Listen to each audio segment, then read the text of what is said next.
Olá! Bem-vindos a mais um episódio do Claquetadas.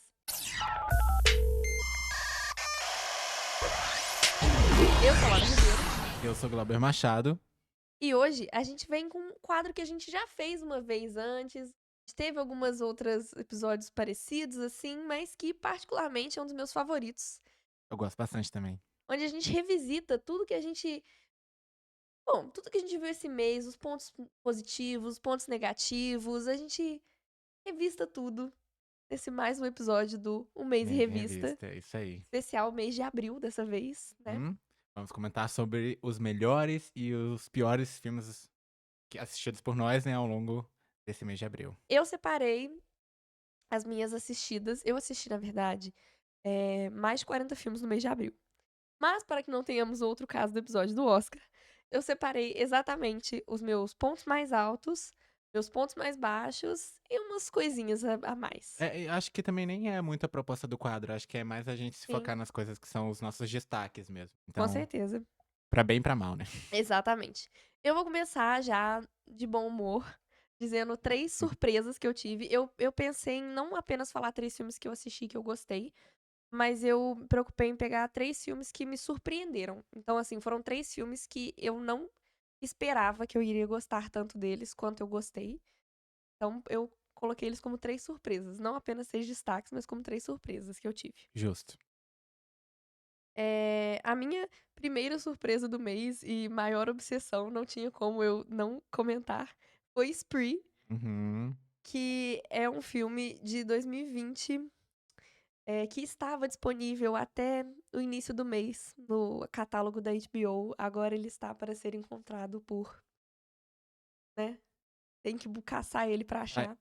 Saiu do Mentira! time. Ele saiu do streaming, mas tem algo a dizer. Ele está completo de graça no YouTube legendado. Ok. A qualidade é baixa. Aham. E é esse o ponto que eu queria dizer. Eu não esperava nada de Spree, exatamente porque é um filme que eu não ouvia falar muito. Eu achava que foi um filme que nada É, divulgado. assim, antes de você falar sobre ele, o lugar no Letterboxd, assisti 2 vezes, eu nem sabia da existência desse filme. Primeiro, você sabe de que estúdio ele é? Se é uma produção independente, se é de um grande estúdio, Então, quem dirige? ele é uma produção independente. O nome do diretor me falha agora, mas se eu não me engano, esse foi um dos primeiros projetos dele, sim. E é um filme que ficou nessa área meio independente, assim. Quando eu ouvia falar dele antes, era como se ele fosse uma coisa meio cash grab, assim, pra ganhar dinheiro. Porque ele é estrelado pelo Joe Keery, que tava fazendo muito sucesso em 2020 com Stranger Things, né? Porque Stranger Things era uma coisa bem comentada. E ele tem algumas coisas, assim, mas às vezes parece que uma boa parte do orçamento foi pra contratação do Joe Keery mesmo. É um filme com pouco orçamento. É um filme bem indie, assim, Uhum. sabe. Ele foi acusado de ser um cash grab, mas eu vejo que não. Ele apesar de ter um ator que estava famoso na época, ele não é um filme É um assim. selling point, né, um ponto de venda para o filme. Ter Exatamente, um ator que vai capitanear o projeto, vai interpretar o protagonista e é uma forma de ter um alcance maior. exatamente. Enfim, Spree, ele é um filme que ele é todo contado através de câmeras. Então, às vezes são lives no Instagram, às vezes são lives como se fosse uma Twitch, às vezes são, câmeras de segurança, só câmeras, assim, que são a gente vê imagens que os personagens estão gravando durante o filme. Às vezes são stories e tal, então ele brinca muito com esse formato. Eu acho que essa é uma das minhas coisas favoritas desse filme. Ele fica mudando de formato, às vezes a gente vê stories, às vezes a gente vê, live, às vezes a gente vê câmera de segurança. Ele nunca é uma filmagem inserida, filmagem tradicional, assim, de Uhum. filmes. Mas sobre o que é a história? Acho que Então, é isso que eu ia dizer agora. Eh, resumidamente, por Resumidamente, claro, e sem spoiler, é um filme que é complicado falar sobre o que é, porque o cartaz já entrega o grande spoiler, mas pra mim ir sem saber disso é legal também. Uhum. Que o filme ele conta a história de um cara que é o Kurt, que ele tem uns, acho que me dá a entender que ele tem, tipo, fim dos 20 e poucos anos, assim, e que ele mora com a mãe, ele se sente um fracassado, assim, ele foi babá de umas crianças e tal. E ele quer muito ficar famoso na internet, e ele tem essa personalidade, assim, de loser, assim, de um cara que faz tudo pra ficar famoso, ele faz tudo mesmo. Ele é obcecado pela ideia de ser visto pelas pessoas como alguém interessante, alguém relevante e não um perdedor, assim. E aí ele cria uma coisa, e aí o filme começa inclusive falando que ele foi um nada, mas que no dia acho que não sei o que de novembro de 2019 ele viralizou. O filme começa com essa ideia. Uhum. E aí vai mostrando que é porque ele cria um projeto chamado A Lição. E o filme vai acompanhando ele, fazendo as lives dele falando: Oi, e aí galera, esse é o primeiro episódio da lição. E a nossa primeira passo é. E aí o filme vai mostrando ele enquanto ele é motorista de Spree. E o Spree é como se fosse um Uber. E aí Uhum. ele é um motorista de Spree que fica fazendo live. No início a gente Eu vê ia os te perguntar se passageiros e spree tal. é uma palavra que tem algum Spree é uma significado. palavra. Spree significa quando você faz várias coisas sequenciais, tipo, uma. Eu sei essa palavra, mas quando vai acontecendo. É porque senão acaba dando spoiler. Mas spree geralmente é usado no contexto, por exemplo, de assassinatos. Quando acontecem muitos assassinatos Ah, tipo numa killing região, spree. é um killing Ah, spree, pode crer. entendeu? Aham. Então esse é o sentido. E eu acho esse filme muito. Eu achei ele muito interessante. Ele superou, assim. Eu fui sem imaginar absolutamente nada dele. E ele é muito mais interessante do que eu esperava. Essas questões do jogo com as câmeras é interessante. O personagem do Kurt é muito interessante. O desfecho do filme é muito doido. Mas é um filme que é. Eu gosto de ver filmes assim. É o tipo de filme que você fica. Eu não tô acreditando. Não é possível que essa sequência de eventos esteja acontecendo. Uhum. Não é possível que alguém escreveu essas coisas sequenciadas aqui. Ele fica escalonando sempre assim. Uhum. E eu achei ele até um pouco similar um pouco com No Other Choice em muitos aspectos do protagonista e Ok, tal. Só que curioso. mais um humor mais escorado na violência, um humor meio tarantinesco, assim, muito sangue vivo, assim, muita gente jorrando sangue, umas Aham. mortes, assim, umas explosões, umas coisas assim. Mas ele tem uma história que eu achei curiosamente parecida. Enfim, e aí, por isso, se eu não me engano, eu dei pro Spree 4 estrelas no Letterboxd. Talvez na minha segunda reassistida eu tenha aumentado essa nota. Eu acho que sim. Mas ele é um bom filme, eu achei ele ótimo. E me surpreendeu muito por causa dessas coisas que eu citei, que eu achei ele é mais bem estruturado e mais.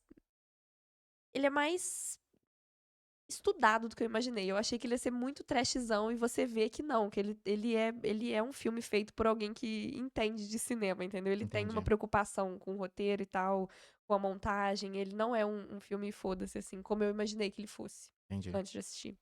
Então é isso. Spree, recomendadíssimo. Provavelmente vou reassistir mais uma vez no mês de maio. Caramba. Gostou mesmo. Gostei. Enfim, minha próxima assistida, que eu também assisti duas vezes, foi Idas e Vindas do Amor, de 2010, que é Valentine's Day. E também vou ficar devendo quem é o diretor, mas ele é um filme de muito sucesso, uma comédia romântica de muito sucesso, que é muito parecido com Love Actually, que são várias histórias intercaladas acontecendo na mesma cidade. Sim. Só que, e muitos filmes, na verdade, de Natal tem essa premissa, mas o Idas e Vindas do Amor, ele é um filme que ele usa essa premissa de Natal acontecendo no Dia dos Namorados. E ele segue essas histórias de várias pessoas da cidade, uma cidade, esses filmes com muitos personagens, tem tipo assim, 20 protagonistas, e cada um deles tem a sua história e eles se conectam assim entre si, e a história toda acontece como essa crônica assim durante o Dia dos Namorados. Ele tem uma espécie de narrador, porque a gente acompanha mas ele não narra os personagens. O radialista do programa de amor fica falando coisas assim, a gente só ouve a voz dele e ele vai narrando coisas sobre o dia. Mas como ele é um jornalista da rádio, ele não conhece pessoalmente os personagens. Mas eventos do dia que estão acontecendo naquela cidade, ele vai narrando, eventos da cidade, assim. Entendi. É um formato que eu achei muito legal também. Eu não esperava nada por ele, ele tem uma média baixíssima no Letterboxd, tal qual o Spree também. Mas ele é uma sólida comédia romântica, assim, dos anos 2000. Ele tem todos os clichês esperados. Ele tem até uma coisa que eu acho o máximo, que é que nos créditos fica passando os erros de gravação. Eu acho, assim, Nossa. ele é muito legal. Ele é um delicioso filme de sessão da tarde, assim, muito gostosinho. Talvez não muito sessão da tarde, porque ele é um pouco. Acho que ele é um pouco adulto pra sessão da tarde. Aham. Mas ele é muito legal. Ele tem algumas. Na época, ele foi muito criticado por, por, porque acharam que ele era uma cópia desse filme de Natal, uma cópia É bem o The Holiday, ruinzinha, né? assim. Eu acho que é o. Não é o Love Actually. Mas eu sei que Love tem Actually mais de não é um. com o Ryan Gosling, com o Steve Carell? Não, esse é o. Não, E Emma Stone? não, Não, esse não é não, esse. não. Eu sei qual que você tá pensando, mas não. Ele foi criticado por isso e porque ele tem uma das linhas, uma das storylines dele, eh, não vou dar spoiler pra não identificar, mas ele fica insinuando um romance entre um homem e uma mulher, e aí no final das contas o cara é gay, mas aí na época criticaram, tipo assim, parece que o marketing se escora nesse suposto casal hétero, entendeu. Entendi. Eles falaram que foi tipo na época a crítica foi de que o filme não era corajoso o suficiente pra ir em frente com essa linha de história dos personagens serem gays, entendeu. E isso só é Uhum. revelado, tipo, a gente só descobre que ele é gay em uma cena muito breve, muito curta, nos últimos 10 minutos de filme, numa montagem onde vão passando várias cenas, entendeu. Entendi, entendi. Então o filme, muito do marketing dele ficou escorado nesse suposto romance, até porque os atores são o Bradley Cooper e a Julia Roberts. É. Ah, e os atores são todos assim, É, então, eu ia perguntar isso, tem porque essas histórias eu acredito que tem um elenco bem estrelado, né, tem pra tem o Patrick Dempsey, o Eric Dane, a Julia Roberts, o Ashton Kutcher, Bradley Cooper, Anne Hathaway. Ah, tem mais gente, mas é isso, são muitos, muitos atores famosos, assim, conhecidos, e eu acho que ele é um ótimo filme, assim, gostosinho de romance. Eu acho que, assim, eu queria ter visto ele antes, é um filme que eu acho que eu quero reassistir, vou assistir todos os dias no Valentine's Day, afinal, é o meu aniversário, então pra mim é um filme que celebra o feriado meu nascimento, que é o dia 14 de fevereiro, Uhum. e é um filme que fala sobre o dia 14 de fevereiro, e eu acho que ele é bonitinho. Ele é previsível, mas ele é de um jeito fofo, ele é um filme bonitinho, Sessão da Tarde. Eu dei 5 estrelas no Letterboxd, pois ele cumpriu pra mim tudo que E ele ele te prometia. surpreendeu em que aspecto? Me surpreendeu que a média dele de nota era muito baixa, então eu achei que ia ter umas, assim, atuações toscas, história meio forçada, eu não achei que ele fosse me cativar, entendeu. Ele me cativou, a história eu achei ela interessante. Ele estava conhecido como ser, tipo assim, um filme meio trashzão, assim, tipo, é aquele filme que os atores não estão querendo atuar e estão falando Sei. qualquer coisa e a história é forçada, mas eu achei que as histórias se encontraram bem, o filme me deixou felizinha, ele tem uma qualidade estética nele, eu acho, que representa muito essas comédias românticas dos anos 2000, então ele tem toda essa fotografia bonitinha, que eu acho uma gracinha. Ele tem esses bloopers no final, ele tem um cuidado das histórias se encaixarem. Nossa, tem o Jamie Foxx também, agora que eu lembrei, que é um dos melhores personagens do filme.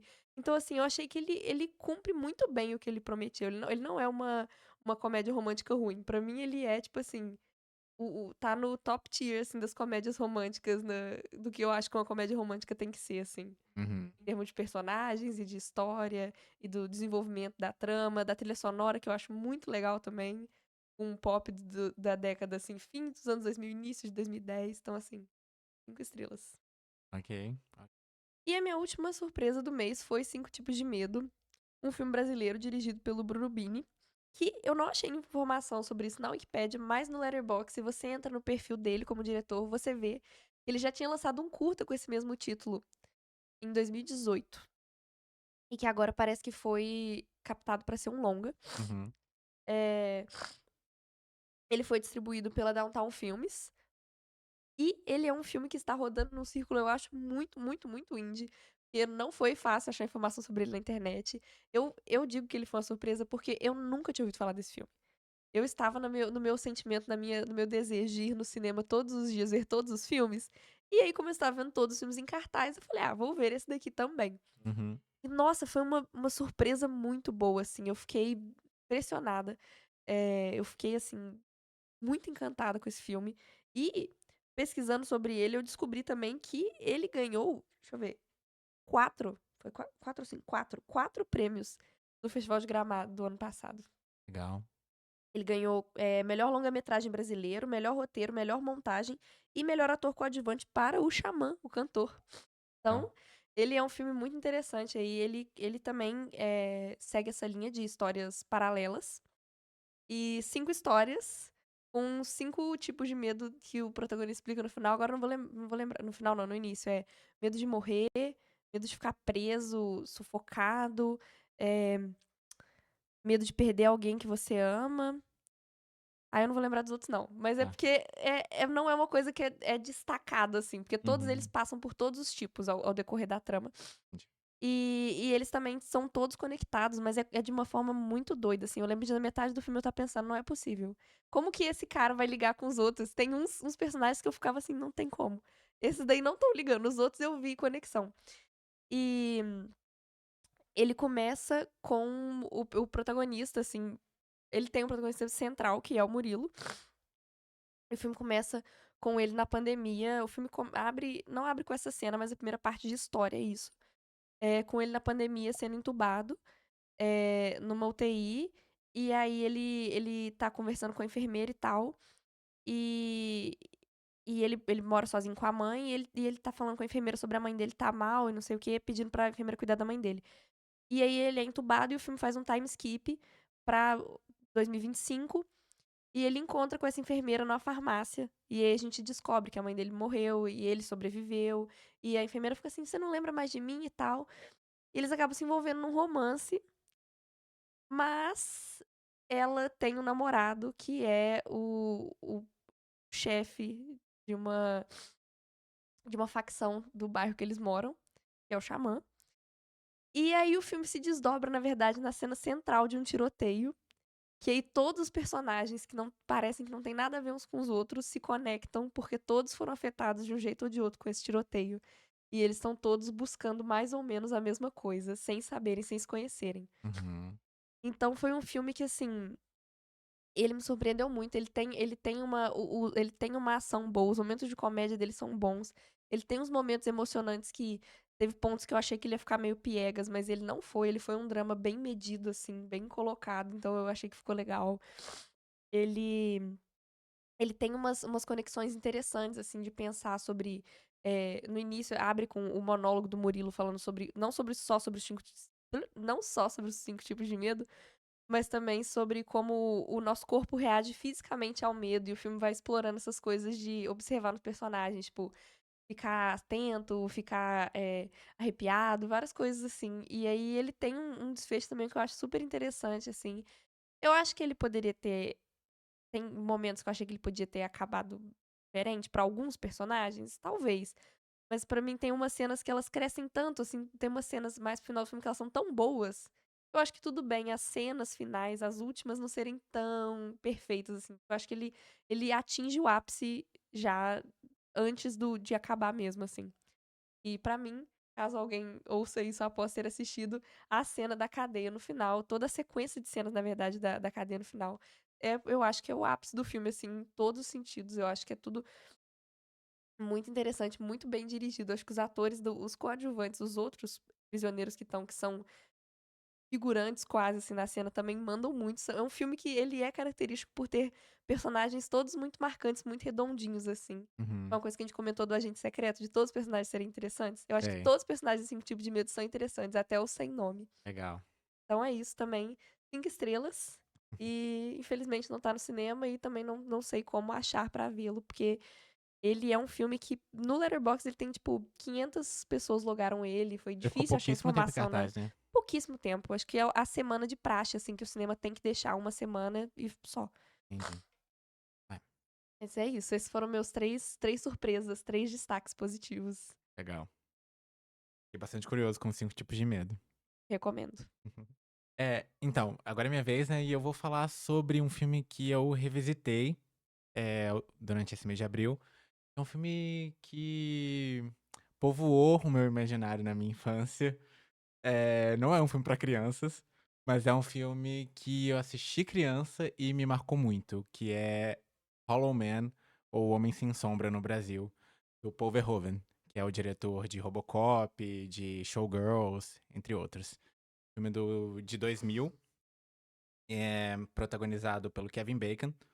Ele faz um cientista meio snob, meio playboy, meio bom vivant, assim, mulherengo, que ele é o líder de um projeto do governo para desenvolver justamente eh, essa tecnologia que permitiria. Eles estão fazendo os primeiros testes em animais no começo do filme. Ele já tem um protótipo em andamento ali. E aí, só que o experimento já estava meio bem sucedido, só que a dificuldade era fazer a regressão funcional, ou seja, de invisível de volta para visível. Então, eles faziam testes com macacos, eram, na verdade, uma gorila fêmea, E aí tem toda a sequência inicial ali em que eles conseguem fazer a reversão bem-sucedida nessa gorila fêmea, e aí, eles vão para o próximo passo do experimento, que é fazer o teste em humanos. Só que justamente o líder do projeto, ele decide testar em si mesmo, e aí é que as coisas degringolam, que é quando ele consegue ficar invisível, mas só que ele não consegue reverter depois, e aí ele tem que ficar, sob uma espécie de quarentena dentro do laboratório, só que ele vai deixando os lados mais escuros, mais recônditos da mente dele virem à tona, enquanto ele tá invisível. Então ele vai assedia os colegas de trabalho, ele deixa o estresse emocional dele naquela situação tomar conta, até que ele chega um momento em que ele foge do laboratório e vai fazer loucuras pela cidade. Enfim, é um filme muito doido, de um diretor que é conhecido por ser muito Muito experimental e doido. por muito doido também, por brincar com estilos, brincar com os gêneros.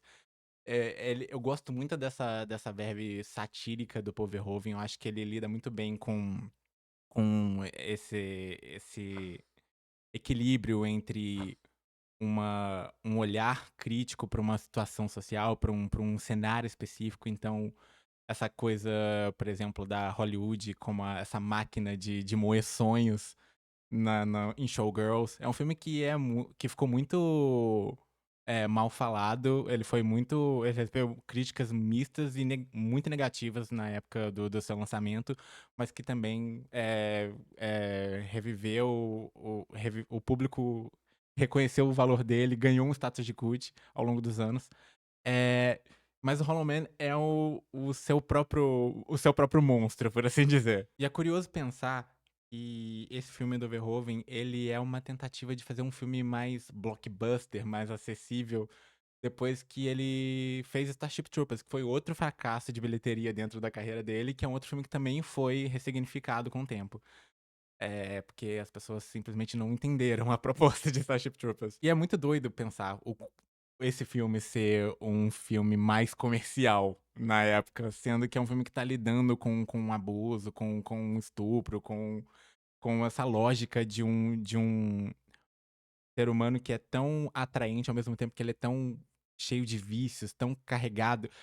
Tem uma cena em que a gente vê em que ele, assim, ele tem uma das primeiras cenas que a gente vê do filme é ele no apartamento dele, tentando destravar o código para o sequenciamento genético para justamente fazer a reversão da invisibilidade funcionar.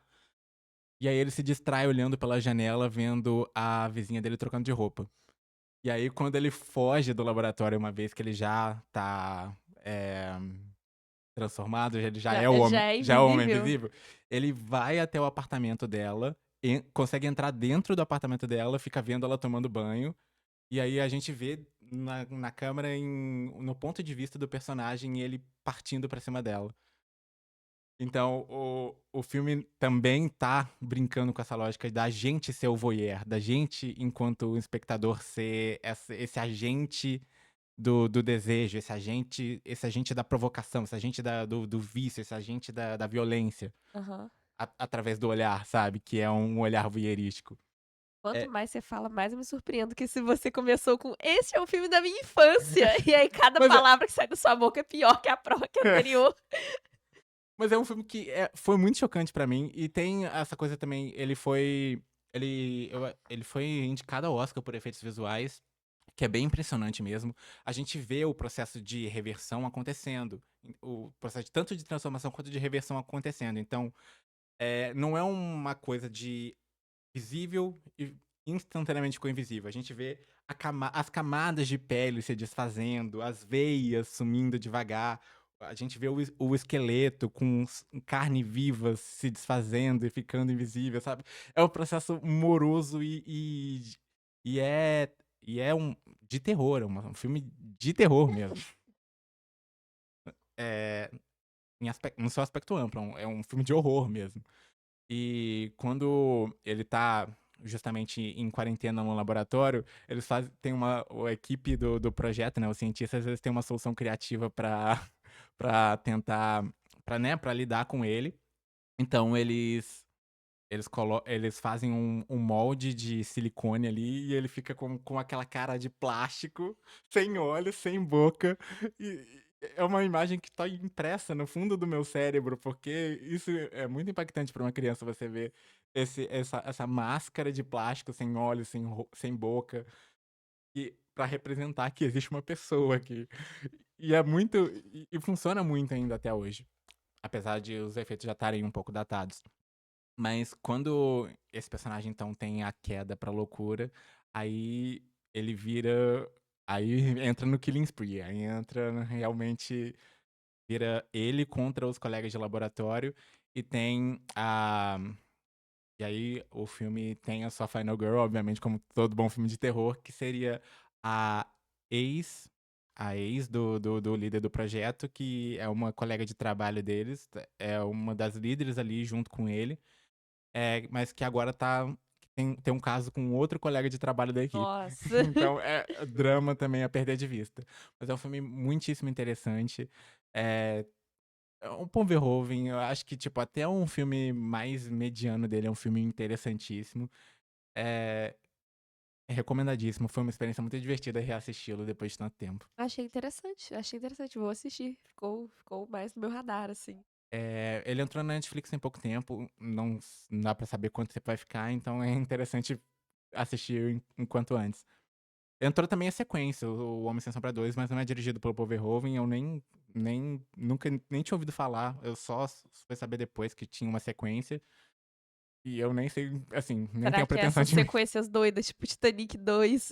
Essas sequências então, eu acho que é por malucas? aí, a sequência de um filme de terror que fez um sucesso mediano, e aí eles continuam com outro diretor, com uma outra linha que não tem nada a ver, até o próprio Robocop também continuou com outros diretores depois. Mas o Robocop conseguiu, acho que se estabelecer bem como uma franquia. É, Não sim. ficou conhecido como aquela Mas sequência doida que ninguém nunca ouviu falar. Mas é que, tipo, ele fez muito sucesso, mas é um filme que não é muito anticomercial, sabe. Ele não é um típico filme de brucutu dos anos 80. Ele meio que é colocado nessa prateleira, porque ele é um dos favoritos dessa geração, mas ele não é ideologicamente Sim, e narrativamente, ele não tá eu acho que esse andando em sucesso desse paralelo. público é porque era um bonequinho bonitinho, as crianças É. queriam o bonequinho do Robocop. O marketing é outra coisa também, porque ele teve até desenho animado. Então, mas aí, qual que é a sua consideração final, sua nota, sua... Ah, sim. A minha nota foi, deixa eu checar aqui, foram 3 estrelas, que é um ótimo filme. Essas caras. Quando eu falar do filme que eu não gostei, você vai ver que minha nota tá mais próxima dessa daí do que Ah, dos filmes que eu eu já gostei. expliquei aqui o meu método de avaliação, não vou me repetir. Ai, Mas é isso, eu gostei achei bastante. engraçado. Eh, é uma experiência e vá preparado pra ser chocado, porque é um filme meio chocante mesmo. Mas é muito bom, é muito divertido. Bom, eu fiz então, em contraponto com a minha seleção de 3 filmes que eu achei que eu não ia gostar, mas gostei, eu selecionei 3 filmes que eu jurei que eu ia adorar e eu detestei. Hum, Eu fiz 3 seleções de filmes que eu fui com muita expectativa, eu pensei: "Nossa, o filme vai ser bem legal, eu acho que eu vou, tipo assim, vou gostar". E aí eu fiquei: "Nossa". É engraçado um comentário, assim, breve que eu queria dizer, que 2 deles são originais Disney Plus, ou original Hulu, assim. hum. Então, assim, É, padrão de qualidade desses direto para o streaming. Então minha primeira decepção, assim, muita dor no coração, vou abrir com ele porque me dói dizer isso, mas é um filme que, assim, sinceramente, eu vi os trailers, eu senti, assim, bem no fundinho, as pessoas falando: "Nossa, tô tão ansiosa", e eu assim: "Ah, é, eu também", mas no fundo eu pensava: "Gente, não tá parecendo que esse filme é bom". E realmente ele é o que parece ser nos trailers, que é Velhos Bandidos, é. né. O mais novo filme estrelado pela Fernanda Montenegro, Globo Filmes Companhia. Globo Filmes Companhia. Ele é muito Globo Filmes, amigo. Dirigido pelo filho dela, Cláudio Torres. Estrelado por tem a Fernanda Montenegro, Ari Fontoura, Bruna Marquezine e o Vladimir Brista. Lázaro também. E o Lázaro Ramos também, verdade, é porque ele não é dos 4 Ah, principais, mas sim. ele é um personagem importante também. Uhum. E é um filme exatamente eu dei like no review do Letterboxd que dizia assim: "A primeira novelinha vertical a ser exibida nos cinemas". Ele tem essa energia Globo Filmes. Ele conta a história de um casal que aplica golpes em velhinhos. Uhum. Eh, a mulher trabalha numa empresa, tipo assim, de turismo, de agência de voo, e aí eles verificam de voo não, minto, de cruzeiros. Uhum. Ela verifica quando que vai ter, tipo, ai, velho um casal de velhinhos vai, num cruzeiro. E aí ela tem acesso a todas as informações da pessoa, e aí ela e o namorado dela, eles vão na casa no dia que porque essa companhia oferece um serviço que é uma van que vai buscar sempre, tipo, é um serviço feito pra pessoas idosas, eu acho que é tipo cruzeiro da terceira idade. A van vai buscar as pessoas na casa dela, então eles ficam assim: "Ah, cadê um velho rico pra eu invadir a casa?". E aí eles esperam a van ir buscar pra eles invadirem a casa, roubarem tudo da pessoa e juntar dinheiro. Eles investem em criptomoedas. E aí eles invadem o casal eles invadem a casa de um casal, que é a Fernanda Montenegro e o Ari Fontoura, só que eles são pegos por eles. Eles voltam pra casa mais cedo, porque ele esqueceu o passaporte, e acaba que os dois velhinhos que fazem os 2 bandidos de refém, e obrigam eles a participarem de um roubo que eles estão planejando há meses. Eles têm um grupo de amigos todos também da mesma faixa etária, que são os cabeça por trás do roubo, Uhum. e que eles só precisavam de 2 corpos de pessoas jovens que são mais flexíveis pra conseguir performar o roubo e tal. É uma ideia muito interessante. É um filme que É, tinha tudo pra ser muito engraçado, sim. mas ele se escora num humor pastelão, um humor, bobo, assim, um humor Globo Filmes, sabe. Uma coisa que, assim, pô, foda, sabe quando a pessoa não entende muito de cinema e fala que comédias brasileiras não são engraçadas? É. Eu acho que ele serve esse tipo Narrativa. de narrativa, entendeu. Uhum. Ele é um filme que ele joga só no óbvio, faz umas piadas que, tipo assim, ele não é nada brasileiro, assim, é umas piadas tão estúpidas que podia ser tipo um filme do Adam Sandler, assim, entendeu. É um filme sem identidade. Ele me passa uma vibe de filme do Ben Stiller, inclusive. Ele me lembrou um pouco do Plex. É, Tem uma senhora idosa também. é, mas eu acho do Plex um pouco mais Ah, engraçadinho. não é. É Do bem Plex mais. é engraçado. Esse ele é bem bobinho mesmo, ele joga eu acho numa coisa mais Adam Sandler, e uma crítica que eu vi, que eu concordo muito, é que os atores que são bons atores, eles estão muito mal dirigidos, porque cada um está num lugar de comédia. Cada um Hum, deles parece que, tipo assim, o filme às vezes ele dá uma impressão de que os 4 não sabiam que eles estavam gravando o mesmo filme, os 4 principais. entendi. Cada um deles tá num tom, cada um deles tá num estilo de comédia, cada um deles tá numa coisa diferente. Uhum. E aí fica horroroso, eles não parecem que tá no mesmo filme, não parece que dialoga. A fotografia é feia, é aquela fotografia de novela, assim, aquela coisa da câmera travada, aquelas cores saturadas, assim. E o roteiro é bobo demais. Eu tinha achado que o filme, quando ele parece que ele dá um plot twist muito legal pro final, e aí você fica assim: "Nossa, se ele acabar aqui vai ser um final que quase que redime ele, foda". E aí ele tem uns 15 minutos finais, assim, piegas, assim, uma coisa dramática, assim, final de novela, todos felizes, entendeu? Todo mundo fica feliz e happy ending, assim, muito, assim. E ele se escora numa coisa meio found family também, que eles viram uma família, porque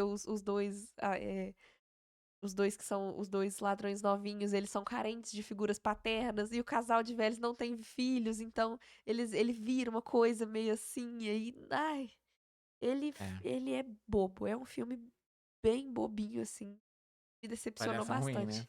Avaliação ruim. Eu não vou lembrar agora de cabeça, porque eu tô sem meu celular pra olhar, mas se eu não me engano, acho que eu dei 2 no Letterboxd. Avaliação ruim. É, minha avaliação ruim, minha avaliação não gostei. É, pois é, pra você ver, o meu 2 é um não gostei, me decepcionou, fiquei triste.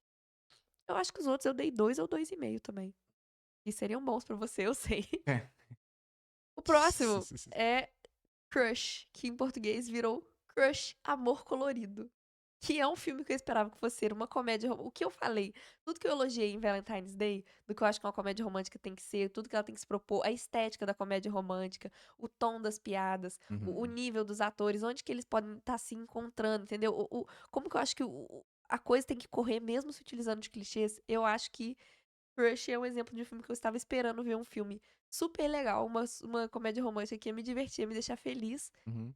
e eu saí foi revoltada. É um filme que me deu raiva de tão decepcionada que eu fiquei. Ele é um filme que eu tinha ouvido falar bastante, ele é um original Hulu, 2018, se eu não 2022, muito mais recente que eu me lembrava. E ele conta a história de uma menina no ensino médio, no último ano, e ela precisa escrever aquela carta de admissão para a faculdade e ela precisa contar alguma coisa corajosa que ela fez. E aí o filme gira em torno do fato de que ela, ela é lésbica e ela sabe desde que ela era criança, e ela tem uma mãe super alternativa. Nossa, a personagem da mãe, pra mim, é a pior parte desse filme. A mãe é a pior coisa desse filme. Porque a mãe, ela é toda o filme, ele é um filme pra adolescentes, claramente. E a mãe, ela é retratada como a mãe descolada e legal, que apoia a filha dela em tudo. Mas tudo que a mãe faz, o filme todo, é fazer umas insinuações pros adolescentes que me deixava muito desconfortável. Tipo assim, a menina vai numa competição da escola, a mãe dela assim: "E aí, gente, vão transar muito, faz a minha filha transar muito, hein. Bota", e tipo assim, eles têm todos, tipo, 16 anos e eu acho que só fica uma coisa creepy, ela não tá nesse lugar da mãe legal, igual o filme tenta colocar, não fica nesse registro de a mãe legal. Pra mim ela Entendi. parece uma maluca, ela só fala essas coisas, ela só tem esses papos com os personagens, é super esquisito, não funcionou, eu acho. Enfim, o grande dilema da vida da menina é que ela é apaixonada pela mesma menina popular da escola desde que ela estava, tipo, no middle school, assim. E a menina é muito popular e muito linda, e ela é nerd, e ela é cabaçona, assim, ninguém vai olhar pra ela, porque ela é assim. E aí ela entra na equipe de atletismo e a menina se aproxima dela, mas também a irmã gêmea da menina se aproxima também. A protagonista tá sendo acusada de vandalizar a escola, porque aparecem umas pichações, e como ela é a única artista da escola, ela é acusada de ser. E eles dão um prazo de uma semana que ela vai ser expulsa se ela não achar o verdadeiro culpado. Esse filme, ele promete ser uma subversão desses tropos comuns, assim, de comédias românticas adolescentes, porque as personagens, não só ela é lésbica, como todos os personagens da história são lésbicas, todas as mulheres da história. Inclusive, não é por isso que a crush dela não gosta dela, é porque ela é cabaçona. O problema não é que, tipo, ela é lésbica. A crush também tem, tipo, tem namorada. Inclusive, a crush tem uma namorada, é por isso que ela não consegue ficar com a menina. Uhum. Mas, tipo assim, esse não é um tema da história, entendeu? Isso é uma coisa à parte, que eu pensei, muito legal. Que coisa legal. Um filme LGBT que não trata de tramas tristes sabe, ele tenta Uhum. ser um filme comum, só que ele é ruim. Ele é péssimo, ele é extremamente previsível, tudo que vai acontecer de um jeito que, assim, ele não se utiliza de clichês. Ele não tem história. Ele é diferente de não se utilizar porque eu falei que o Valentine's Day se utiliza de clichês. Sim. Ele não é que ele se utiliza, ele não tem história nenhuma. Ele é só um monte de clichês, um em cima do outro, só que a única diferença é que são 2 meninas. É muito previsível tudo que acontece. O humor é bobo, é muito, mas é uma coisa, assim, extremamente forçada, um típico filme da Disney mesmo. Aquele humor Disney. Ele tenta ser muito subversivo nas coisas e só faz umas piadas Uhum. esquisitas que Esse é o tipo de coisa que eu tenho um grande problema com. Eu até tem uma coisa sobre isso há pouco tempo atrás, de a provocação era: "Qual é a sua opinião menos woke?". E aí eu falei que representatividade em mídia é uma armadilha, porque no fim das contas ela tá a serviço de comodificar e tornar produto, experiências de vida, e que não faz diferença na vida de ninguém. Uhum. Ninguém vai assim, esse pretenso lugar de que, estamos representando pessoas diferentes aqui, contando umas histórias sobre lésbicas. Uau! Pois é. A representatividade pela representatividade, ela, cumpre um papel nulo na sociedade. Eu concordo, e esse filme ele cai nesse lugar exatamente. As piadas elas ficam sem tom, assim, porque é um filme Disney, então às vezes a piada eu acho pra mim esse filme ele ficou desconfortável. A piada nunca cai no engraçado, sempre parece que eu tô tipo, eu me senti num show de stand-up que ninguém estava rindo. E a pessoa estava ficando constrangida e estava aumentando as piadas. Que o filme ele vai tentando crescer cada vez mais e tipo assim, já não estava bom. Não adianta. Não é isso que vai fazer esse filme ficar bom. Então, assim, Eu achei ele bem ruinzinho, bem decepcionante. Acho que a minha notinha foi 2 também. Aham. É isso. E o meu terceiro filme, que eu acho que foi a maior decepção, assim, todos os filmes que tinham umas críticas horrorosas, média baixa no Letterboxd, mas eu pensei: "Ah, quem usa Letterboxd é tudo amargurado, eu tenho certeza que esse filme vai me divertir, eu vou gostar dele pela diversão". E foi punk também, e é também um original Disney, Odessa. Você já ouviu falar desse filme? Cara, então, vi cartaz esse filme, Ó, pôster, pela internet afora. não, que Mas é que coisa, porque porque ele é dificílimo de achar coisa sobre ele na internet também, eu me senti vendo uma coisa que ninguém ouviu falar. não, eu sei porque é protagonizado pela Sadie Sink, é um musical. Exatamente. Esse filme, eu fiquei de todos os que eu acho que ele cai num lugar igual Velhos Bandidos, de que eu queria muito, muito gostar dele. Eu estava até o final do filme tentando forçar, assim, não, mas ele vai melhorar. Ele vai Ai, me vai, ganhar. filme original de streaming, por favor, me surpreenda. Seja uma Ai! experiência que vai ficar na minha mente pra depois de 2 horas depois que eu assistir o filme. Não vai. Pois é. Mas é porque esse filme, ele tem uma proposta muito legal. As músicas são muito bacanas. A estética dele, assim, porra, a estética dele é maravilhosa. Mas ele peca por uma coisa, eu acho que, assim, terrível. Esse filme, ele não é apenas um musical, ele é um musical ópera rock, ele é muito legal. Ele, em termos de musical, eu achei ele assim, uau. A estética dele é muito bacana, muito legal. Tipo assim, ele tem várias sacadas interessantes de câmera, de figurino, de montagem. Ele é foda, a música é foda, mas ele não tem história. Ele às vezes parece que é um livro de fotos sendo passado assim, porque a história é completamente desinteressante. A história não é. Tipo assim, é um filme que você vê e na metade você ainda está. Foda-se pra todos os personagens. Se vai morrer, se vai viver, o que que vai acontecer, nada. A história é completamente desenvolvente e ela é muito maluca, ela se perde assim, dá pra ver que foi um filme que ele parece uma colcha de retalhos de boas ideias, mas que não fizeram nenhum sentido juntas. Mas qual é o fiapo de É, premissa? o fiapo de premissa que se perde nos primeiros 20 minutos, diga-se de passagem, é de que existe uma. E é esse, pra mim, essa é a maior falha do filme. Ele não constrói o world building de um jeito que eu consiga explicar o world building dele. Entendi. Mas é um mundo, vou tentar explicar o que eu entendi. Que tem um negócio que é um plasma, que é um líquido colorido, assim, que ele dá a vitalidade desse planeta, assim. E o filme ele tem essa estética retropunk, assim, ele brinca com essa coisa de retrofuturista e tal. Enfim. E aí existe um cara que ele é tipo um apresentador de televisão, assim. E todo mundo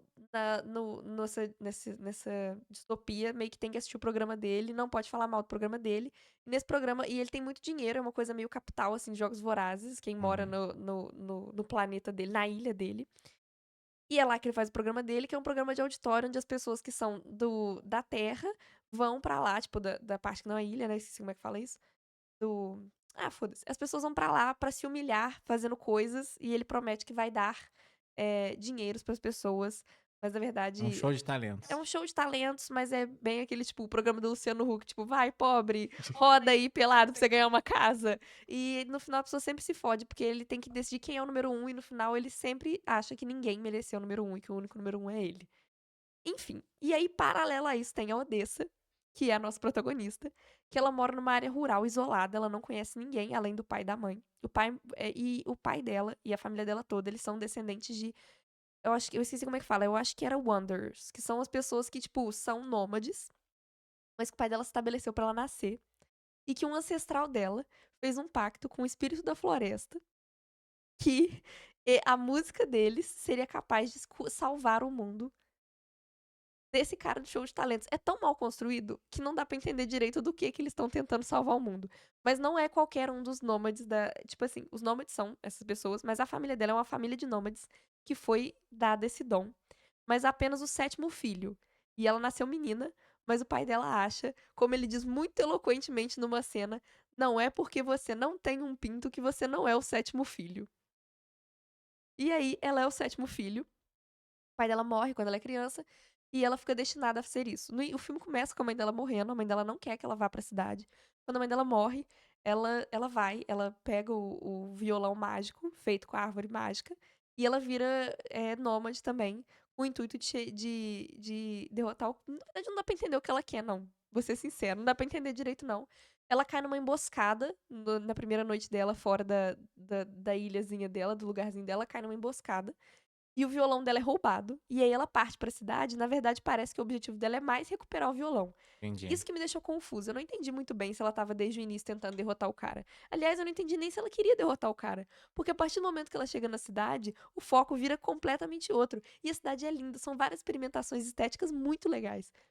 Mas é só isso, não tem história, entendeu? Aí quando ela chega na cidade, ela conhece um cara, ele canta nos boates, assim, e ele é tipo um gogo boy de todos os ricos, e ela se apaixona por ele. E aí o filme vira sobre isso, e aí o filme passa a ser sobre o romance proibido dos dois, porque ele não pode se relacionar com ninguém fixamente, porque ele é o namorado, assim, tipo, sexual, assim, só tipo, da mulher que é o braço direito do apresentador de televisão.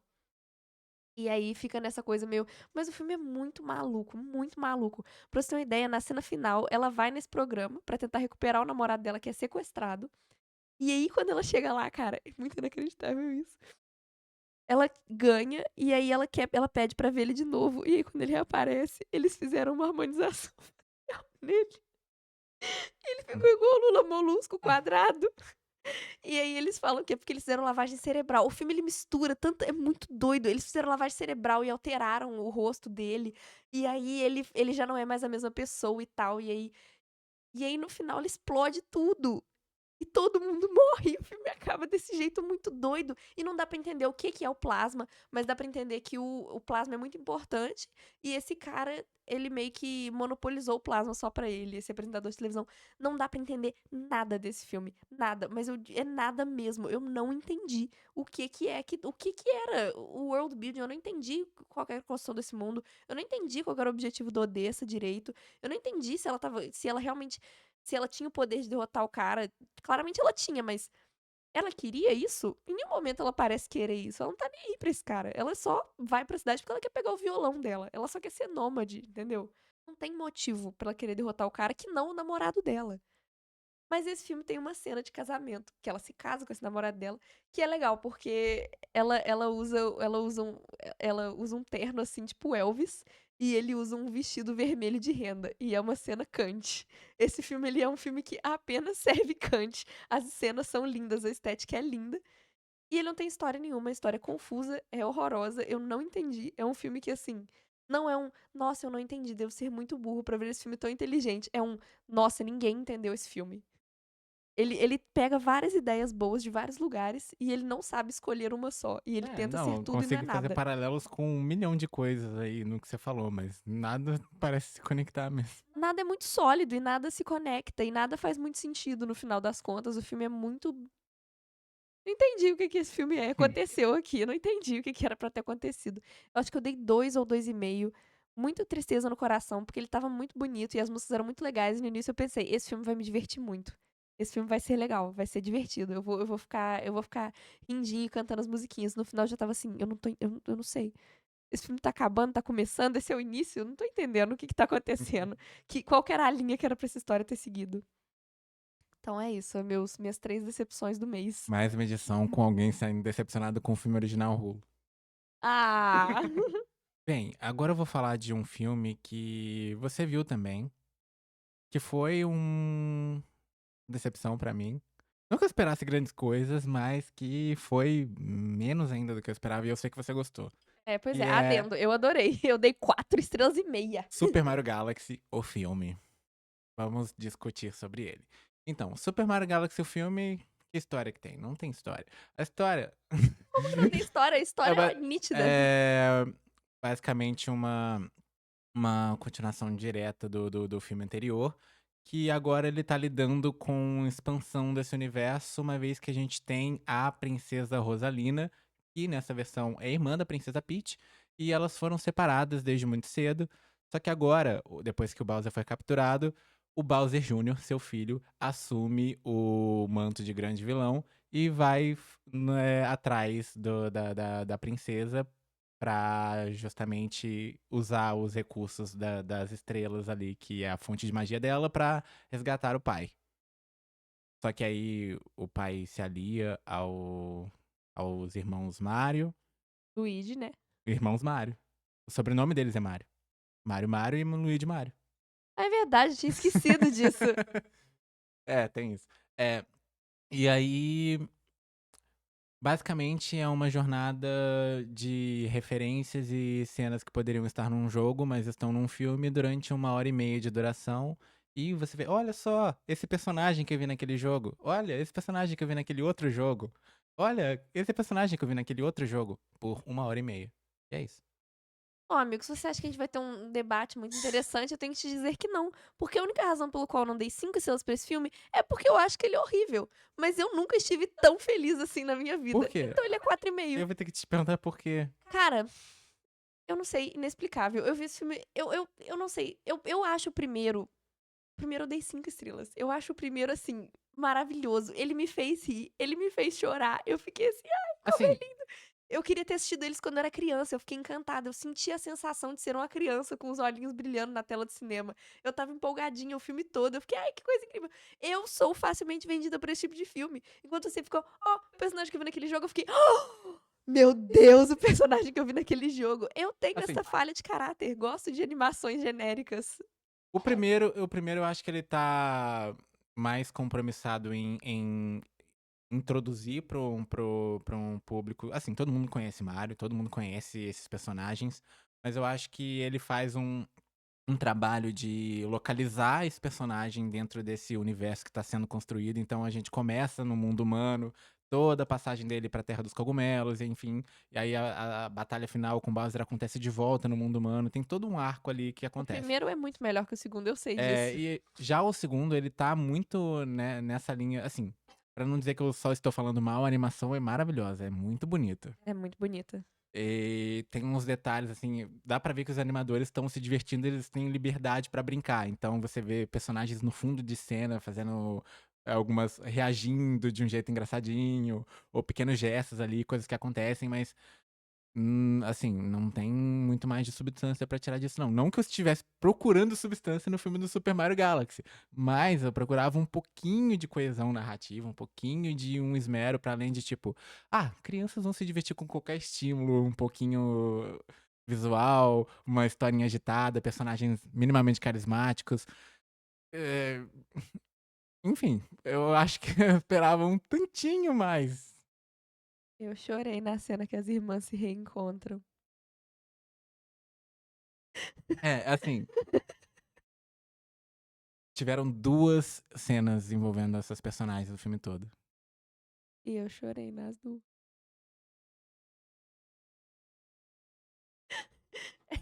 É isso então, você tem alguma outra coisa? Não, é isso, é um filme, é uma tem uma animação muito bonita, mas é isso.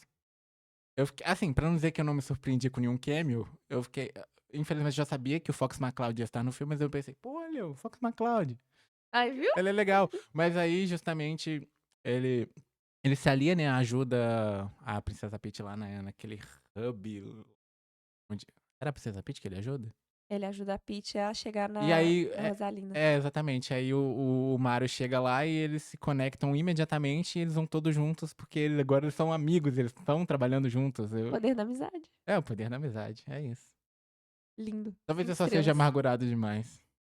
Estrelas, Super Mario Galaxy. Então, a minha outra experiência negativa foi com Wuthering Heights, O Morro dos Ventos Uivantes de Emerald Fennell. Eu não assisti nenhuma outra adaptação de Morro dos Ventos Uivantes. Eu não tenho esse comparativo com outras adaptações audiovisuais. Eu tenho pretensão de assistir a minissérie, né, da BBC dos anos 90. E tem uma versão clássica também de Hollywood, acho que dos anos 40, 50, não vou lembrar agora. Mas eu li o livro há uns bons anos atrás. E infelizmente é muito difícil não tecer comparações, porque mesmo que o filme esteja, de certa forma, conscientemente tentando desviar de uma ideia de uma adaptação fiel, ao mesmo tempo, ele quer trazer, elementos e cenas ou pontos de trama que são importantes, né, que são pontos de trama muito relevantes para o material original, e trazer isso pra tela de maneira relativamente fiel. Então, ele faz um trabalho meio cambaleante de quais elementos ele vai lidar de forma mais fiel e quais ele vai adaptar mais livremente. E aí as escolhas que ele toma pra fazer essa adaptação livre são também, assim, meio aleatórias. Então, tem toda essa coisa da tem toda essa coisa do anacronismo nos figurinos, né. Primeiro que vamos a escolha de elenco, né. Já foi toda essa polêmica com relação à escolha do elenco. O Jacob Elordi foi escalado para interpretar o Heathcliff, que é um personagem que, no texto, ele é descrito como um personagem de pele escura. Não tem uma uma etnia definida ali, né, porque ele assim, é um livro escrito por uma jovem inglesa do período vitoriano, então ele tá lidando também dentro dessa perspectiva dessa mulher autora dentro desse contexto. Então, mas, assim, pela a localização histórica da onde a história se passa e pelo contexto em que o personagem surge, a gente consegue depurar que ele é talvez romani ou tenha relação com ciganos dentro dessa lógica. Eh, a escolha do Jacob Elordi é polêmica, mas eu acho que ele é o menor dos problemas aqui. Eu acho que eu gosto do Jacob Elordi como ator, eu acho que ele consegue trazer e como Heathcliff também, eu acho que ele consegue trazer a gravidade que o personagem pede, eu acho que é um personagem que ele é abusivo, ele é violento, é um personagem de rompantes de raiva, rompantes de fúria, é um personagem que foi estigmatizado, ele foi agredido, ele foi abusado durante toda a infância dele, eh, antes de ser adotado pela família e depois, principalmente pelo irmão da Catherine, que não existe nessa adaptação. Eu ia fazer um questionamento, como alguém que não leu o livro, também não viu nenhuma das adaptações, que é, por tudo que eu já ouvi, você não acha então que você falou que o Jacob Elordi ele funciona bem, porque ele consegue, encapsular essa coisa do personagem? Você não acha que isso se perde ao colocar um ator branco, tipo assim, ah, ele sofreu muito e ele foi você não acha que parte Hum, desse estigma uhum. tem a ver com uma questão racializada? Você não acha que Não, ele sendo o Jacob Elordi, totalmente. o personagem fica raso Tota por perfil do ator? Totalmente. Tem com certeza essa característica, que essa violência também é uma violência racial, totalmente, que se perde quando você escala um ator branco pra fazer isso. Mas eu acho que aqui, como a história tá lidando com as repercussões emocionais, e do quanto essa personalidade vai moldar a relação dele com os outros personagens, principalmente com a Catherine, eu acho que tá, é passável, sabe, funciona. Já a Catherine da Margot Robbie fica num vale da estranheza muito bizarro, porque é pra ser uma jovem, e aí a Margot Robbie tem o quê? Quase 40 anos? É, acho que Não funciona. Não funciona, é muito tidinha, sabe. aham. Em breve completarei 15 anos. Exatamente. Eh, e aí a história deixa de ter um pouco essa carga, de localizar esses personagens dentro do contexto sociopolítico vitoriano, e vai pra um lugar mais desse drama erótico entre esses 2 personagens e aquele núcleo no qual eles se inserem, né. Em em termos de drama erótico, também não funciona. As cenas que são, as cenas de sexo, elas não têm esse esse frisson. Eu acho que eles fazem um bom trabalho de direção de arte, dessa coisa um pouco hiperrealista, então, eh, os cenários eles estão nessa coisa de distanciar de uma ideia, eles não estão tentando ser acurados com o contexto de época, eles estão indo pra uma coisa estética meio hiper pop, então lembra um pouco até Bridgerton, me lembrou bastante Bridgerton, na forma como eles lidam com essa estética de realeza, né, de Essa estética vitoriana exa meio moderna. exatamente. Como eles fazem essa mescla de elementos, até na escolha da trilha sonora também, que tem a Charli XCX com algumas das músicas do filme. Falando em música, uma das críticas que eu ouvi desse filme é que muita gente falou que ele parece um recorte de vários edits do TikTok. Eu vi umas É. críticas assim: se eu quisesse ver o edit, eu fazia na minha casa, baixava o filme e colocava a música em cima. Você achou que ele passa por esses momentos de ter umas montagens com música, como se fosse um edit Assim, assim?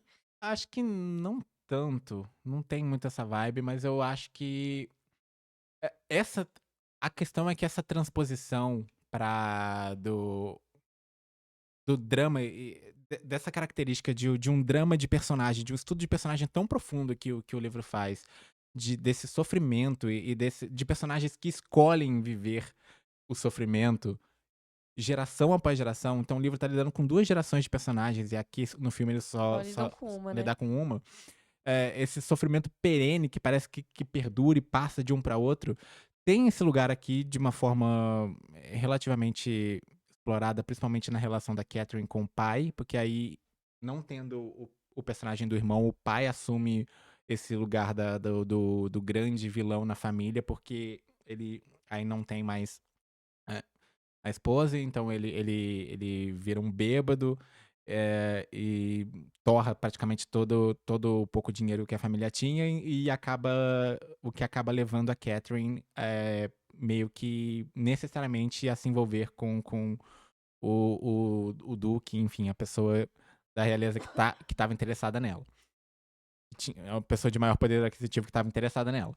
E isso enquanto o Heathcliff ainda era só um servente da família. E aí ele vai embora, ele volta com dinheiro não se sabe da onde, mas ele tem dinheiro, e aí eles voltam a se envolver e se bicar, mas o Heathcliff se envolve com a filha de do noivo da Catherine.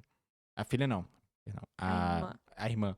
Só que aqui é uma prima. Eles decidiram adaptar pra uma prima, não sei porquê.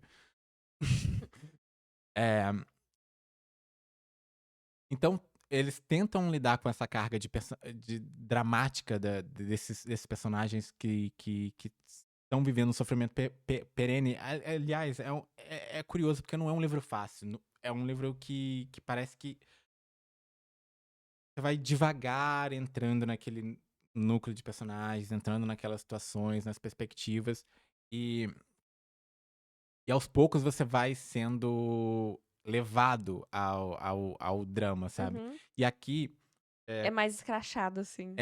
eu acho que as situações estão um pouco a serviço de. Estão lá, porque tem um material base forte, mas não tá meio a serviço de nada, sabe? Essas transposições, essa transformação num drama erótico, essa mistura de referências pop, essa coisa da personagem usar moda moderna, estética moderna incorporada, não parece que tá dizendo nada, não tá contando nada. É só realmente como não ajuda também a defesa da Emerald Fennell, falando que, eu quis fazer a versão que eu idealizei quando eu li esse livro na adolescência, sabe? E não é uma história de amor, não é um livro de romance, Me lembrou o diretor da Hora do Mal, que quando perguntaram pra ele, ai, por que as crianças correm com o braço pra trás? Por que a hora é tal, tal, tal? Tudo ele respondia com, é porque eu achei que ia ficar legal. é, E aí você percebe, quando você termina o filme, você, ó, é essa história que eu conheço, só que diluída e piorada. Então, foi o meu saldo final foi negativo nesse sentido. Eu consigo pincelar elementos que são interessantes, mas no fim das contas o resultado final não diz É uma nada, nota o quê? então foi 2. Aí, viu? 2, igual o meu que eu também não gostei. É. Mas justamente, é por conseguir pincelar algumas coisas que são interessantes, que estão no material original, sabe. Então e é bem filmado, acho que, assim, tem não tanto em termos de ritmo, em termos de montagem, mas composição de planos, acho que tem escolhas interessantes, acho que a Emerald Fennell tem apesar dela ser uma patricinha que parece que não tem conhecimento nenhum sobre a vida, e aí todo filme que ela tenta discutir algum tema socialmente relevante, ela faz a coisa mais white elite possível, a perspectiva mais white elite possível dessa questão específica, mas sabe filmar, Hum, é isso. é, ok. Meu último comentário, ele vai ser mais breve, mais passado, assim, por uma coisa que eu queria deixar, quase como um registro, que é que eu, pela primeira vez na minha vida, estou assistindo os filmes de Star Wars. Eu optei por começar pela ordem de lançamento, pois eu acredito que é a ordem correta que se deve assistir filmes de franquias. Depois eu descobri que Star Wars eu cheguei a assistir o primeiro, o episódio 1 no caso, né, que é o primeiro das prequels. Eu entendi que eles foram feitos pra serem assistidos antes. Eles realmente eles foram pensados pra que você assista eles na ordem cronológica. Mas eu continuo discordando, eu acho que o jeito que eu assisti foi o jeito certo, porque eu observei muitas coisas, assim, que eu gostei muito na primeira trilogia de Star Wars, assim. Eu acho que é por isso que eu acho que não vale a pena eu ficar me adentrando, assim. Eu acho que é um assunto batido, que todo mundo sabe, todo mundo fala, Uhum. mas que eu fiquei feliz de ver, me trouxe muita felicidade. Não, e eu Mesmo acho com que hum, eu acho que um dia talvez a gente vale a gente fazer episódios focados em cada trilogia, talvez, acho que vale a gente olhar sim. pra isso com calma, Sim, eu acho futuramente. também.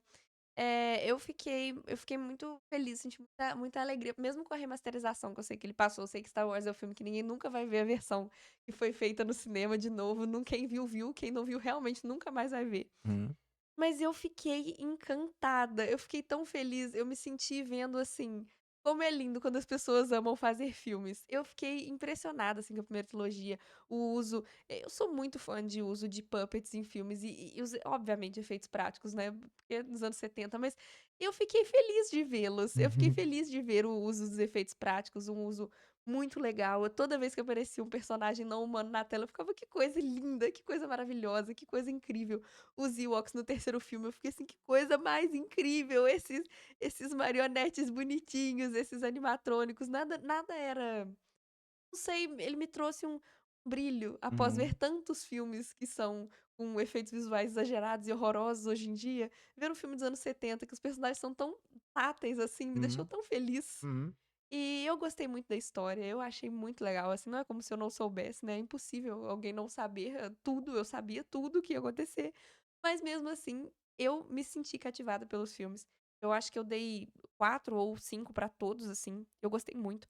Eu gostei do episódio 1 da Ameaça Fantasma, mas eu senti que eu não vou gostar tanto quanto eu gostei da primeira trilogia, porque fiquei, assim, apaixonada, eu fiquei assim: "Uau, então uhum. é isso que faz as pessoas fazerem loucuras, que Né. coisa incrível". Eu fiquei, assim, muito apaixonada. E por que você demorou tanto pra assistir Star Wars?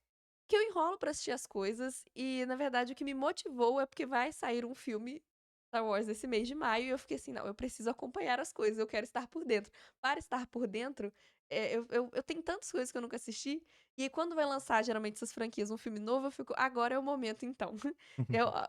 Há uma Entendi, motivação pra maratoná-los. justo, Então, legal. assim, fiquei muito feliz. Nota alta pra todos. Não é uma coisa que me surpreendeu.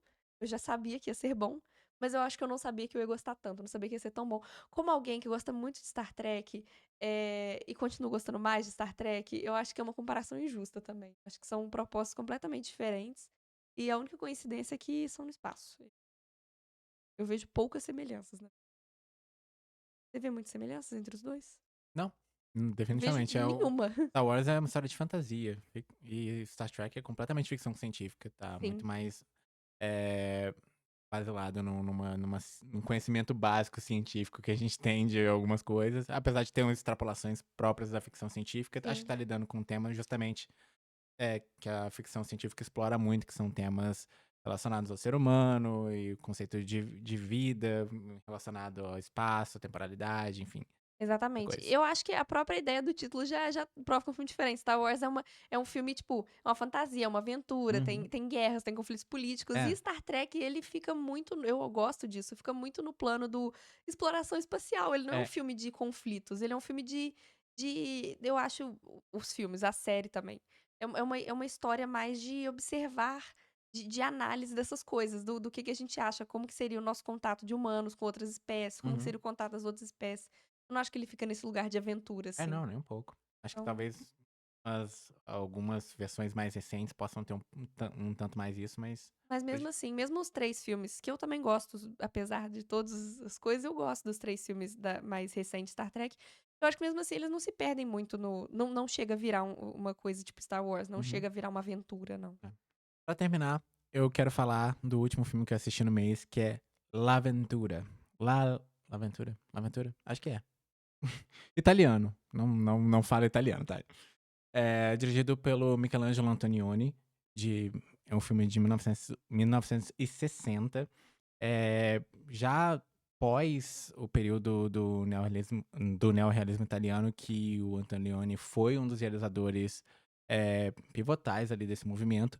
Mas esse filme, ele já incorpora uma outra lógica, ele já tá numa reestruturação do cinema italiano do período, que ele tá numa outra vertente, inclusive, que o neorrealismo italiano, ele tinha como preceito lidar com os problemas, políticos e sociais do período. Então, as guerras que estavam acontecendo na Europa, Segunda Guerra, enfim, as guerras nacionais, conflitos sociais que estavam acontecendo, a Itália devastada durante um período, eh, e o olhar para pequenos núcleos de pessoas. Então, o olhar se deslocava para o homem comum, para as pessoas que sofriam e perdiam tudo nesse contexto de guerra na Itália do período.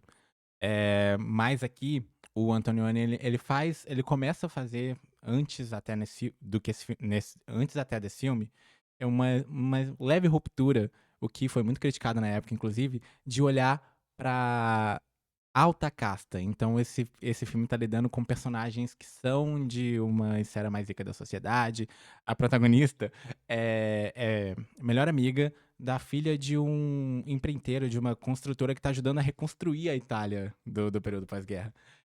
E aí a história é basicamente, essa amiga, a que é a protagonista, mas ela vira protagonista ao longo do filme, então o filme tem esse longo caminhar. Então, mas a gente começa acompanhando a Ana, que ela vai pra uma viagem de iate com o namorado e com a melhor amiga, e ela tá desconectada do namorado, porque ele viajava constantemente a trabalho e ela já se sentia desconectada desse relacionamento, e ela também tem essa energia de seguir os próprios ímpetos. Então ela basicamente foge durante a viagem e some, desaparece, e a viagem vira sobre procurar ela. Então, nesse arte, além dela, da melhor amiga que a gente acompanha, e o namorado, tem outras pessoas ali, outros casais, um grupo seleto de pessoas, e basicamente o filme vira uma viagem pela Itália, eh, procurando essa dupla, a melhor amiga e o namorado procurando a Ana, até que eles começam a se envolver também. E isso não termina bem, obviamente, também, porque o filme tá lidando muito com essa coisa da desilusão e do amor como uma impossibilidade. Então, era uma impossibilidade pra Ana no começo, ela já estava resolvida e resoluta nessa coisa de eu não consigo olhar pra essa relação como algo satisfatório e bom. Uhum. O namorado, o noivo também já estava meio que nem aí, então pra ele estava num lugar de satisfação, mas era aquele lugar de insatisfação muito próprio de um homem, Da zona de um homem na zona de conforto. de um homem na zona de conforto totalmente.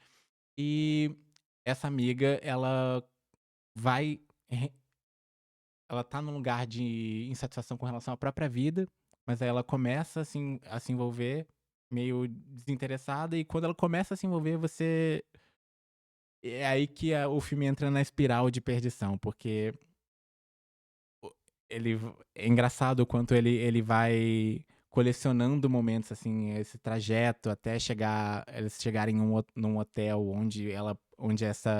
onde esse grupo que estava reunido no iate se encontraria pra um evento no final do filme, onde eles vão pra lá, onde supostamente, a gente vai encontrar a Ana lá.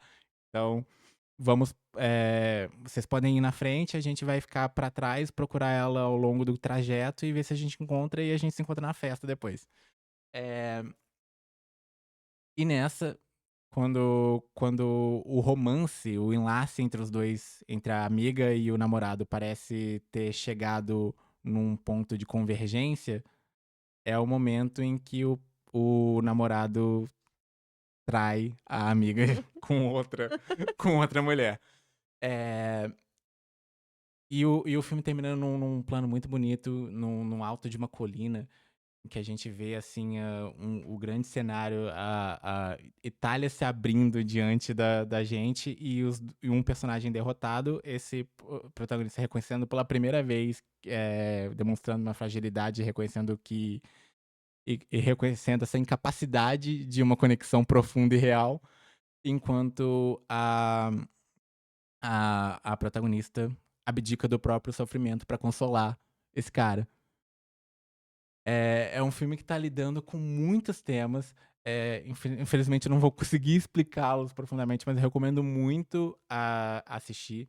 É um filme muito bonito, e é um começo desse movimento do Michelangelo Antonioni de olhar pra condição social italiana em outra perspectiva, olhando para esses personagens, de um cenário social mais abastado, mas que eles não estão tão felizes quanto parece. Então, essa felicidade, esse contentamento que uma vida de privilégios eh pode parecer permitir, tá repleta de vazio e de desconexão e de ânsia. Acho que é um filme sobre ânsia, completamente. Todo o primeiro segmento, a primeira hora, se passa nessa ilha onde eles atracaram ali, porque eles saem do iate e vão ficar nadando ali no entorno de uma ilha, que é aquelas ilhas italianas de pedra, né, então é morros sinuosíssimos com pedras muito difíceis de acessar. E toda essa sequência ali dos personagens andando e a composição dos planos, um mais à frente, outro mais ao fundo, e eles se desencontrando, olhando para lados diferentes do quadro, compondo imagens que estão ajudando a compor essa ideia de uma ânsia, de um esperar. Nem sei pelo que eu tô esperando, mas eu tô esperando por alguma coisa porque, como está, eu tô insatisfeito. É um filme muito sublime, muito bonito na forma de lidar com esse sentimento. E é uma história sobre. Você quer sentir ânsia e desespero, esse é o filme pra você. Eu acho que de todos que você falou, esse foi o que mais me interessou, assim, eu fiquei bem curiosa. É, não, muito interessante. Eu senti que eu expliquei muito mal, porque eu já estou muito cansado. Mas vale dar uma olhada, que é um ótimo filme. Quantas estrelas? 3,5. Ele Olha, vale mais uma revisita. É a primeira vez que eu tô tendo contato com ele. Eu vou reassistir, provavelmente, e tecer comentários mais alongados e também, provavelmente, reavaliar minha nota. hum, ok. Então foi isso, nosso episódio. Mais um mês em revista. Mais um E a gente se vê na semana que vem no próximo episódio. no próximo episódio. Deixa aí não esquece, deixa aí nos comentários o que você assistiu esse mês, o que você achou Verdade, interessante, o que você verdade. recomenda pra gente, o que você desrecomenda pra A gente. gente trouxe aqui, como sempre, o que a gente recomenda e que a gente prefere que você passe longe. Mas se você quiser assistir também, fica à vontade. Pois é, por sua conta e risco. É isso. Não esquece também de deixar sugestões pra gente de quadros, de temas, o que você quer ver a gente falando sobre, que tipo Uhum, de vídeo que você tá querendo ver aqui. Todas as sugestões a gente tá sempre aberto. totalmente. E é isso, então. Tchau, tchau. Até.